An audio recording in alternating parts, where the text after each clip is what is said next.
40 Minutos está no ar aqui pela sua Foz TV. Hoje entrevistando o empresário Luiz Renato Engel, neto de Frederico Engel. Nós vamos aqui hoje buscar resgatar um pouco da memória de Foz do Iguaçu. O seu Luiz, o seu avô, ele teve o primeiro hotel de Foz do Iguaçu? Sim, ele foi o primeiro proprietário de hotel em Foz do Iguaçu. Teve com o Hotel Brasil, na Avenida Brasil mesmo, em Foz do Iguaçu. Sim, foi na Avenida Brasil. E vamos começar relembrando como que o seu avô é uma pessoa proeminente em Foz do Iguaçu, histórica, veio para essa cidade e da onde que ele veio? Ele veio do Rio Grande, né? Sim. Exatamente, eu não sei de que cidade do Rio Grande, porém meu pai, ele foi criado em Caxias do Sul, estudou em Caxias do Sul. E quanto ao meu avô vir do Rio Grande, eu não sei exatamente de que cidade ele veio. Sim, certo? já Mas é muito tempo, muito tempo e ele veio de navio para cá, né? Porque o único transporte na época era de navio. Navio via... via Rio Paraná. Rio né? Paraná. É. E embarcavam em Porto Alegre? Eles embarcavam na divisa, se não me engano, com o Uruguai lá. Sim. E de lá eles subiam e vinham de navio para Foz do Iguaçu. Eles eram praticamente pioneiros aqui na região, né? Sim. E por que o seu avô, o senhor sabe por que ele resolveu vir para essa região? É porque nas cidades do Rio Grande estava bastante difícil a situação, provavelmente. Então eles queriam fazer empreendimentos em outros lugares, como pessoas de origem sempre alemão, italiano, japonês, eles querem trabalho, eles querem progredir na vida. Uhum. E para progredir, como estava difícil no Rio Grande, então eles tentaram uma vida nova em outros lugares. E desembarcaram em Foz do Iguaçu. Esse tipo de imigração existe até hoje. As Até pessoas hoje. vão lá para o Mato Grosso, vão lá para o Pará. Sim, sim. E daí ele veio para cá e ele já começou, ele montou esse hotel.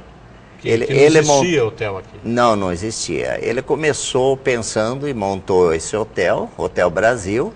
E a minha avó, como também para ajudar nas despesas, então ela fazia pão, fazia doces, essa coisa toda. Então resolveram montar uma panificadora e saiu a primeira panificadora também aqui em Foz do Iguaçu. A sua avó que se chamava Carolina Becker Engel. É. Você lembra bem deles assim? Eu lembro, eles eram... Como que eles eram assim como pessoa, sua avó, seu avô? Eles eram bastante rigorosos na educação dos filhos, dos netos também. Sim. E eles tinham assim uma rigidez do tempo de guerras, essa coisa toda. Eles eram bastante rígidos, como alemães. Sim. Sempre foram bastante Já tinha no rígidos. sangue aquela rigidez, aquele autoritarismo. Autoritarismo. E sim. isso exigiam dos parentes, dos filhos. Dos filhos, dos netos, né? Sim.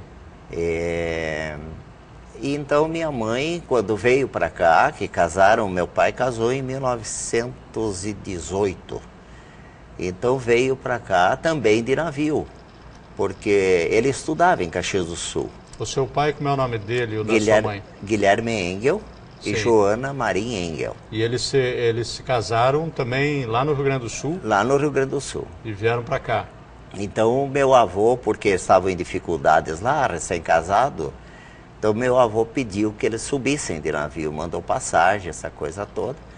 E então meu pai e minha mãe vieram para cá, para Foz do Iguaçu. Como era a comunicação? Tinha correios, né? Tinha carta, né? Carta era o correio, ele vinha normalmente uma vez por semana, descia ali no campo de aviação, que era do 1º Batalhão de Fronteira. Uhum. E esses aviõezinhos, que era o Correio Aéreo Nacional, Sim. naquele tempo, né?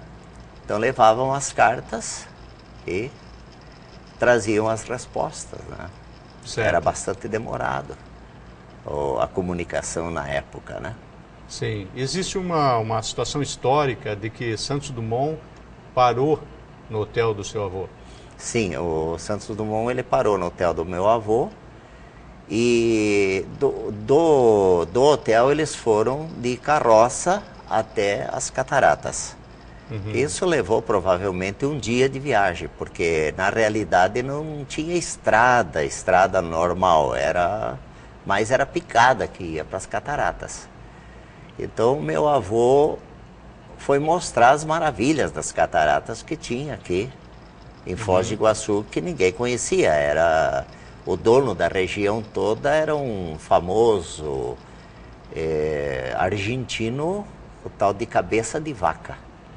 E esse era o dono de toda a região ali das cataratas, que eram terras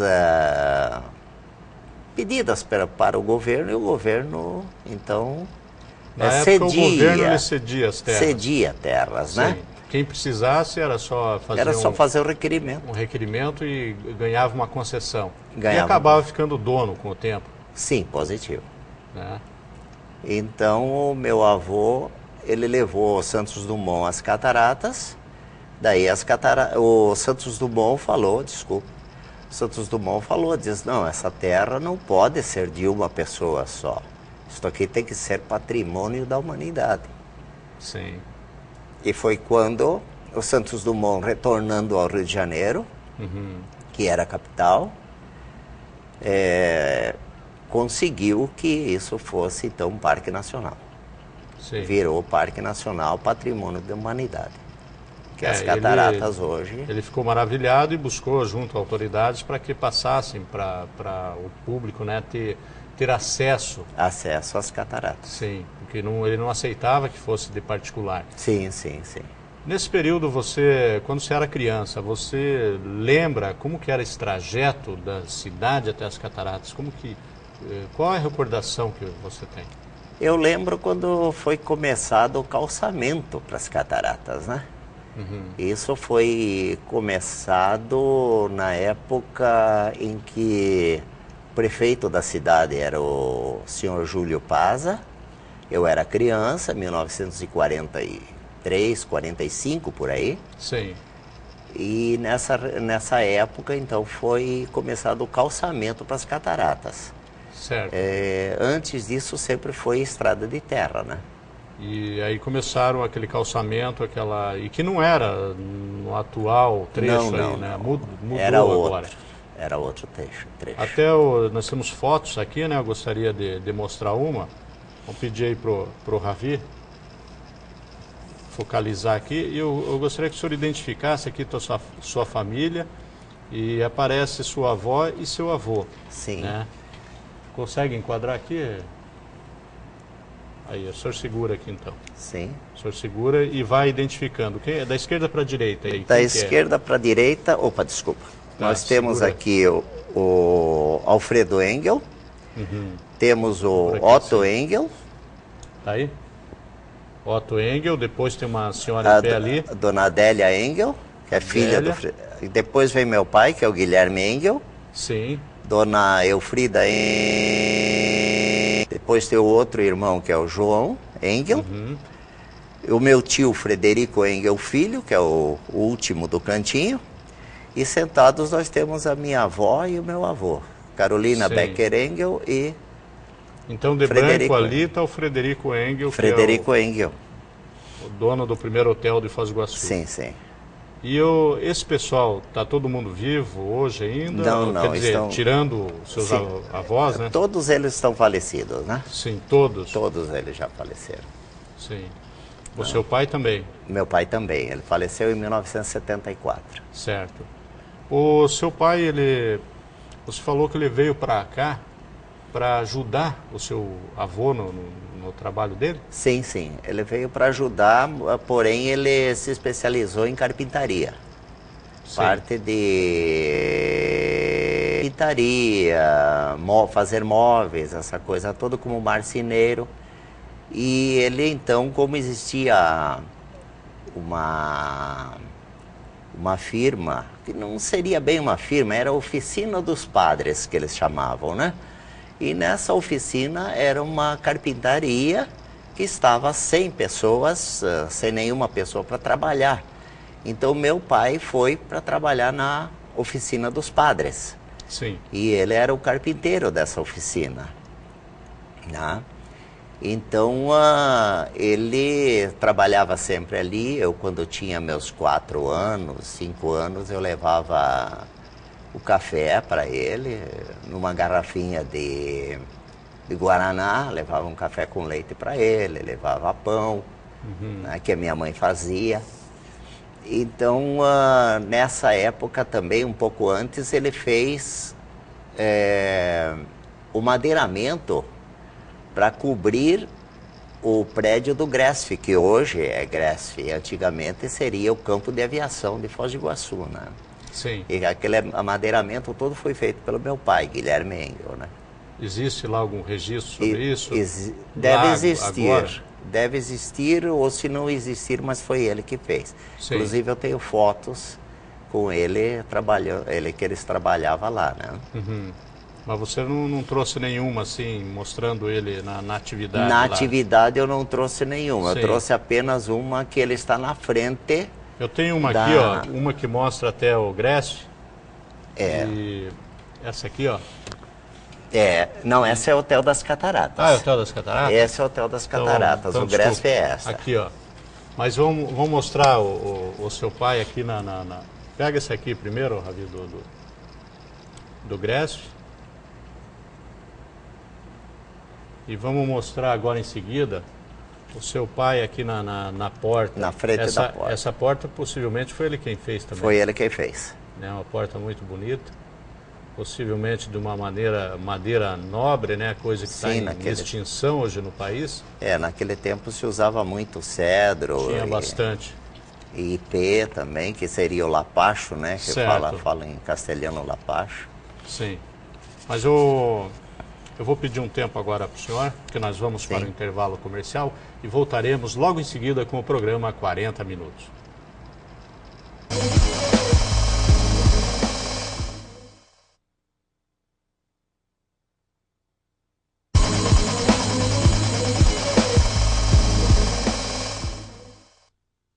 O programa 40 Minutos está de volta agora com seu segundo bloco, hoje entrevistando o empresário Luiz Renato Engel.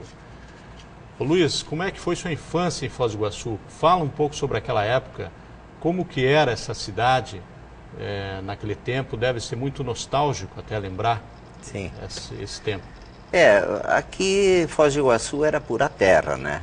Naquele tempo não existia asfalto, não existia nada.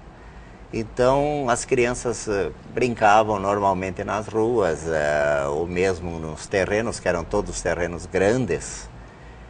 E a atividade das crianças era estudar, jogar bolita, né? Que a gente jogava bolinha de gude. Sim. Futebol, nos campinhos por aí. Bailes. Algum bailezinho, quando era mais, estava mais com uma idade um pouquinho avançada, lá seus 12, 15 anos, já tinha os matinês dançantes, né? Sim, porque havia muito rigor até nessa área, né, de diversão. E não podia pegar na mão da menina. Não, às vezes se pegava, mas daí já dizia que era namorado. Aí né? tinha que casar. Daí já era mais difícil a coisa. Então... Por que pegou na mão da minha filha, né? Então tinha que se explicar. Já tinha que se explicar. Mas mesmo assim foi uma infância muito boa, rigorosa, como naquele tempo, época de guerra e tudo, né?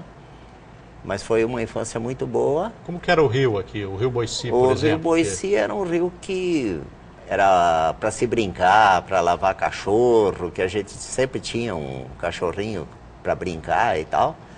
E para pescar também, se pescava lambari, pescava bagre. Tinha peixes grandes Tinha também? peixes grandes, não era muito grande, mas era um bagrezinho, um lambari, a gente ia lá para pescar, para fazer um assado, brincar, né? E eram as brincadeiras que a gente ia nadar no Rio Boici. Então era gostoso. Ali para baixo, perto da embocadura do Rio Boici, existe uma cachoeira também. Então a gente sempre ia lá na cachoeira brincar, né? Às vezes nós íamos pescar num sábado à tarde, num domingo, ali no Boici mesmo, na boca do Boici, lá embaixo, perto do Paraná. Sim. Como criança a gente ia lá pescar com era linha de seda, que o meu pai trazia da Argentina, essas linhas de seda.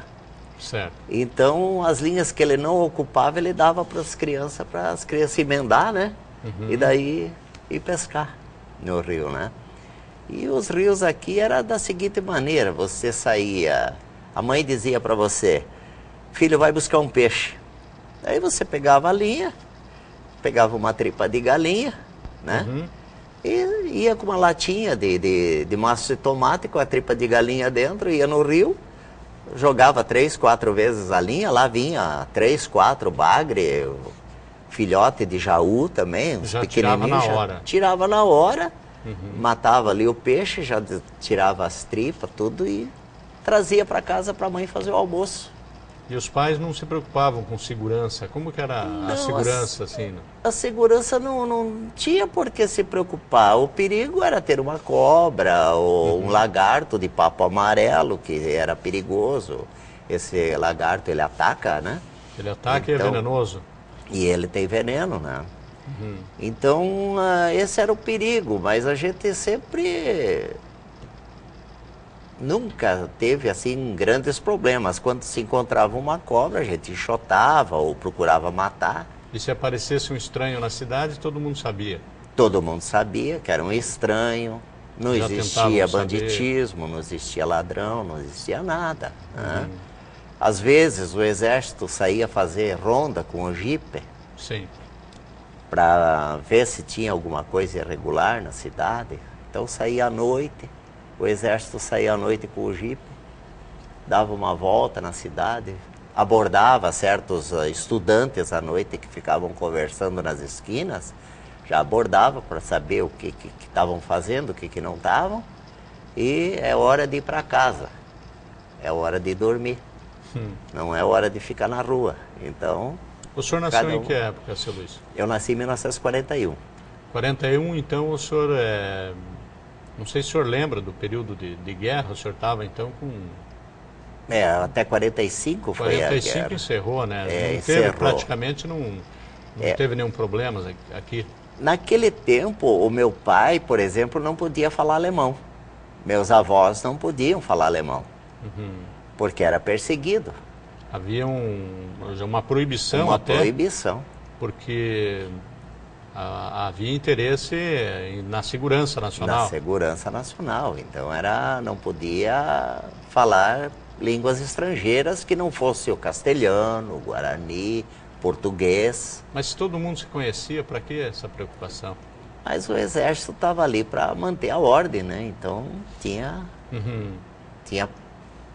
que cumprir ordens do Rio de Janeiro, que era a federação, né? Certo. Mandava que não poderia fazer isso, o exército tinha que executar, né? E o senhor lembra de algum fato assim que aconteceu nessa época em relação à guerra? Não? Em relação à guerra não houve grandes... Aqui na fronteira Aqui não houve problema nenhum. Que eu me lembre, não houve problema nenhum. Tá. Só mais era o exército tomava conta da segurança. E a sua atividade em Foz do Iguaçu foi assim uma sequência do que seu avô deixou, aquele legado de trabalhar com hotel? Eu trabalhei na mecânica aqui em Foz do Iguaçu, na Paraguaçu de Automóveis. O senhor é mecânico? Sou mecânico, especialista em Volkswagen e também eletricista, né? E fui técnico eletrônica também. E não trabalha mais com isso? Hoje não, hoje a parte também trabalhei parte de construção, mas só para mim, só particular mesmo, para minha família também, né? Mas do restante tudo sem vínculo assim empregatício, né? Sim, e o seu primeiro emprego foi na Paraguaçu? Na Paraguaçu de Automóveis. E ficou lá, chegou a se aposentar na Paraguaçu? Não, eu trabalhei na Paraguaçu até 1970. Sim. De lá eu comprei um táxi, daí fui trabalhar de táxi. Depois troquei o táxi por caminhões, na época que a Itaipu veio para cá.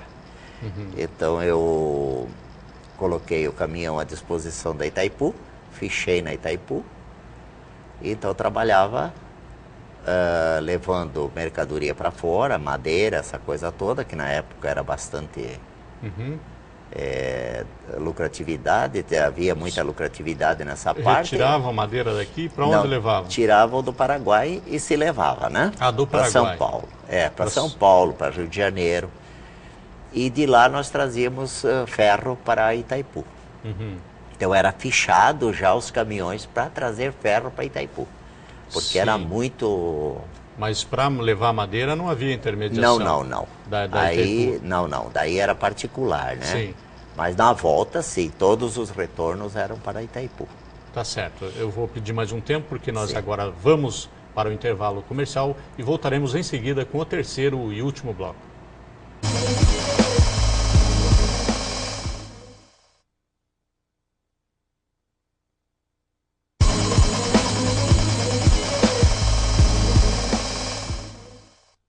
O programa 40 Minutos está de volta agora com seu terceiro e último bloco, hoje entrevistando o empresário Luiz Renato Engel.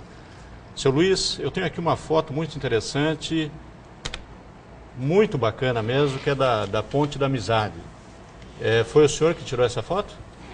Sim, essa foto fui eu que tirei, na construção da ponte. Tem essa foto aqui, vamos colocar mais uma aqui também, Rabi. Essa aqui. Não sei se está com reflexo aí. Tá boa? O que o senhor tem a contar desse período em que estavam construindo a Ponte da Amizade, uma época assim de muitas mudanças na região, havia muitas perspectivas? Foi uma época também de bastante progresso para a cidade, né? Porque veio muita gente de fora para trabalhar aqui. Sim. Engenheiros e pessoas mesmos técnicos que não tinha na região essa qualificação. Então veio muita gente de fora para construir a ponte. E foi uma época muito boa, porque o comércio agilizou bastante e o povo progrediu também, trabalhavam bastante e com isso a cidade também progrediu na época. Começou a sobrar dinheiro aí para todo mundo. Começou a sobrar um pouco de dinheiro para todo mundo. O senhor lembra mais ou menos quantos mil habitantes tinha na cidade? Olha, era em torno de 40 a 60 mil habitantes. Mais do que isso não era. Não, eu acho que era menos, hein? Era talvez até um pouco menos. Não, porque quando veio a Itaipu veio em 75 e tinha, se eu não me engano, 35 mil habitantes. Então Foz do Iguaçu era bem menor ainda na época sim, da então era um pouco bem menor, bem menos. Sim. E a travessia ali, como é que vocês faziam? Era através de barco, né? Através de barco. Aqui até aparece Paraguai. Um pouco na foto o Paraguai. Não tinha praticamente nada ali. Não. A travessia era feita pelo Porto Oficial sempre, né? Sim. Isso antes. Aqui onde é Porto Franco? Onde é o Porto Franco. Esse era o chamado Porto Oficial. Sim. E ali tinha um marinheiro sempre cuidando do porto, né? E os barcos era tudo a remo. Sim. Só existia aqui um senhor que tinha um barco com 4 HP. Eu nunca me esqueço, era um motor Hércules, 4 HP. Era o seu Luiz Carinzio. Sim. Esse senhor, ele tinha o barco, e então ele passava para o lado paraguaio, mas ele não poderia cobrar a travessia de volta para o Brasil, porque era cobrado dos paraguaios, pelos paraguaios. Então os paraguaios faziam a travessia do Paraguai para o Brasil e o brasileiro fazia a travessia do Brasil para o Paraguai.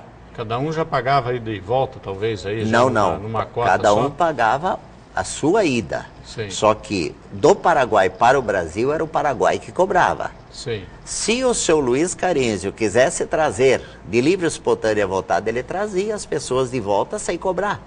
Por quê? Porque as pessoas já tinham pago ao Paraguai. E vocês passavam ali mais para quê? Para compras? Compras. Comprava banha, Sim. banha de porco, comprava às vezes feijão, arroz, coisas assim, mandioca, que às vezes que eles produziam, então eles viriam vender aqui no Brasil. Apesar que nós também produzimos muita mandioca, produzíamos milho, feijão, né? Só pouco banha de porco. Banha de porco, então, vinha sempre mais do Paraguai. E o comércio com a Argentina, qual que era o produto assim que vocês mais consumiam? Consumia da Argentina era lãs, as lãs, casacos de lã. Naquele tempo era muito frio aqui em Foz do Iguaçu. O clima mudou? O clima mudou bastante, esquentou muito. Em Foz do Iguaçu não tem mais o inverno que tinha antigamente. Então o senhor está comprovando que o efeito estufa está acelerado. Sim, está acelerado. Eu, quando era criança, em 1945, 46, nós brincávamos nas poças d'água gelada, com gelo em torno de 2 centímetros. E isso não acontece mais? Isso não acontece mais. Então minha mãe lavava a roupa no tanque do lado de fora da casa e esse tanque ficava com água. Sim. De um dia para o outro. E no dia seguinte estava congelada a água na faixa de 2 centímetros. Então a gente ia brincar no gelo. Sim, o frio era bastante forte. Era bastante forte, né? Então vinha da Argentina roupas de lã, vinha também farinha,